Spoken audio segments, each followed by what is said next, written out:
तो चलिए आज सुनते हैं एक बहुत ही मजेदार लोक कथा। ये कहानी है धोखे की, होशियारी की और हाँ, एक बहुत भूखे मगरमच्छ की। आइए शुरू करते हैं। हमारी कहानी शुरू होती है सीधे इसके असली सोर्स से। ये जो स्क्रीन पर है, ये उसी मूल गुजराती कहानी का एक हिस्सा है और यहीं से शुरू होता है एक ऐसा सौदा जो आगे चलकर एक बहुत ही खतरनाक मोड़ लेने वाला है। तो चलिए मिलते हैं हमारे दो मुख्य किरदारों से।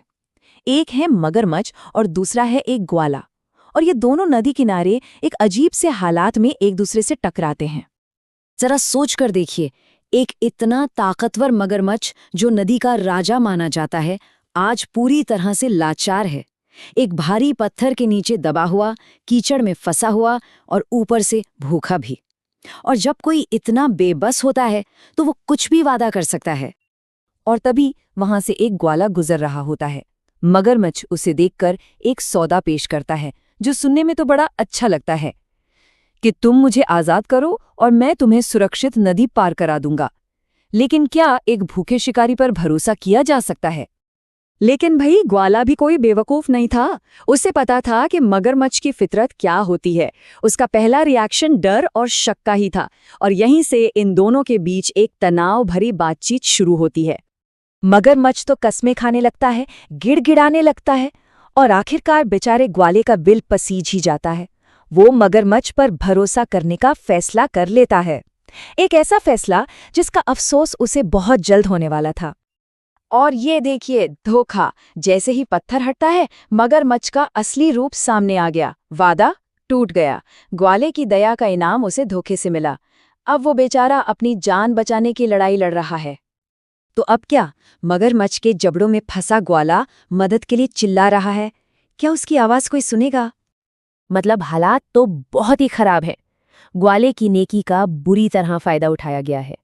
क्या यहां से बचने का कोई भी रास्ता है या फिर बस यही उसका अंत है? और कहानी में हीरो की एंट्री कब होती है? बिल्कुल सही वक्त पर। देखिए, नदी किनारे आता है एक चालाक सियार। वो ग्वाले की चीखें सुनता है और रुककर मामला समझने की कोशिश करता है। सियार का पहला दाव ही कमाल का है। वो ऐसे दिखाता है जैसे उसे कुछ समझ ही नहीं आ रहा। ये उसकी चतुर योजना का पहला हिस्सा है जो मगरमच्छ को उसी के जाल में वापस फंसाने के लिए बनाई गई है।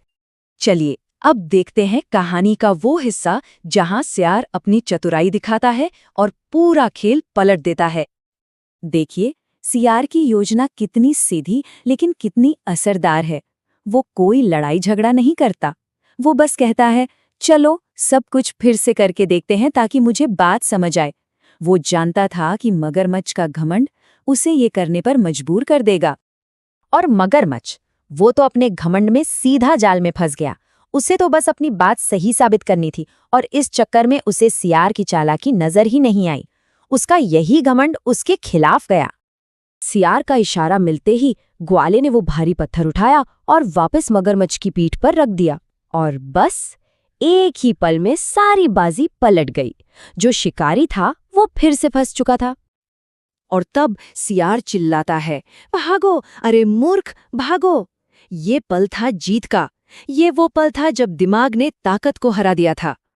तो बस ग्वाला तो आजाद हो गया और वो धोखेबाज मगरमच्छ, उसे अपने केक की सजा मिल गई। वो एक बार फिर उसी कीचड़ में फंसा रह गया। तो भाई, इस मजेदार और होशियारी भरी कहानी से हमें सीखने को क्या मिलता है? सबसे पहली और सबसे बड़ी सीख है विश्वासघात के बारे में। ये कहानी एक तरह की चेतावनी है। ये हमें सिखाती है कि दया दिखाना अच्छी बात है, पर अंधा भरोसा खतरनाक हो सकता है, खासकर तब जब सामने वाला भरोसे के लायक ही न हो। और हाँ, ये कहानी ये भी दिखाती है कि असली ताकत हमेशा जिस्मानी नहीं होती।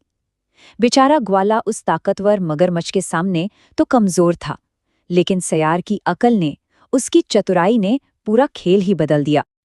इस कहानी में तो अकल की जीत का जश्न मनाया गया है, लेकिन एक सवाल मन में आता है, क्या असल जिंदगी में भी चतुराई हमेशा ताकत पर भारी पड़ती है? सोचिएगा जरूर।